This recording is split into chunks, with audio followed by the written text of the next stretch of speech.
back in the house. Yay, good stuff. It's a bad predicament. Rough job for the cat. All right, we got a picture tonight from somewhere that I did not know existed.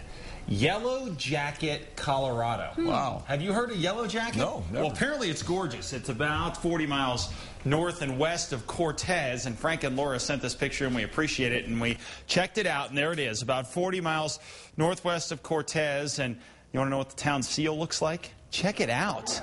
Well, actually, no, we made that up. It looks like a sea beast. I think they should go with it. Yeah. I mean, you know, very cool stuff. So if you're in Yellow Jacket, we appreciate it. That's pretty good. Yeah, there you go. All right, fire weather watch down across southwestern portions of the state for tomorrow. We also have a red flag warning across the northern two-thirds of New Mexico for tomorrow. This is a combination of warm weather conditions and gusty winds out there, low relative humidities as well. Right now we're at 83 in the metro, northwest winds at 7 miles an hour. Checking out the temperatures, not too bad. They're starting to get a little better. They'll get even better over the next couple of days. So the 60s and 70s, rather, to the north and down to the south, temperatures in the 70s and 80s. Satellite and radar shows we do have a storm system that's eventually going to crater out down here across the southwest. And what it's going to do is allow for more southwesterly breezes through here, and then eventually northwesterly breezes through here. So a cool down is on the way. Another hot day for tomorrow, but as the storm system lifts off to our north, that trough's going to help to cool us down. And we're going to cool down from temperatures that we've had over the past few days, between 20 and 25 degrees cooler around the Four Corners and down across western sections, 15 to 20 degrees cooler over the weekend here in the metro, and 10 to 15 degrees cooler across the east as we head throughout the weekend as well. So much more comfortable temperatures on the way.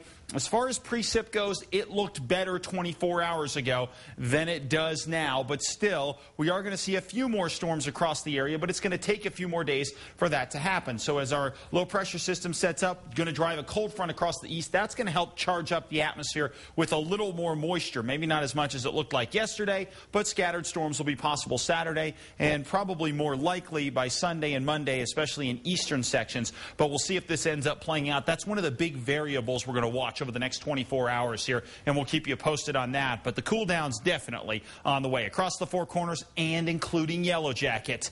Temperatures in the 80s tomorrow with wind gusts up around 40 miles an hour. Durango looks pretty good over the next few days. 70s over the weekend. Chance of a spot shower. Same deal in Farmington. Back toward the south and west. Temperatures 80s and 90s with gusts up to around 40 miles an hour as well. Over to the south and east, temperatures here going to be in the triple digits. 102 Roswell, 100 Artesia, 94 in Alamogordo. Staying hot through Saturday, and then things start to cool a bit with a chance of a scattered shower. North and east gusty winds for tomorrow, but plenty of sunshine. Northern mountains could see gusts up to around 40 miles an hour. Temperatures in the mountains around Angel Fire and Red River in the 70s, 80s around Los Alamos. Santa Fe extended forecast. Spot showers possible Saturday into Sunday, but nothing I'd cancel any plans over. In the East Mountains, looking nice for tomorrow, but the winds will be blowing along with those mostly sunny skies. Here in the metro, going to be warm, but not as warm as today.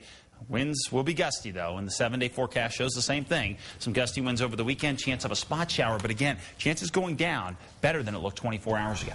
Heat or wind? Yeah, I know it's quite a trade-off, but when you're talking high 90s, I think we'll take a little bit of wind. All right, thanks, Mark. Sports is next.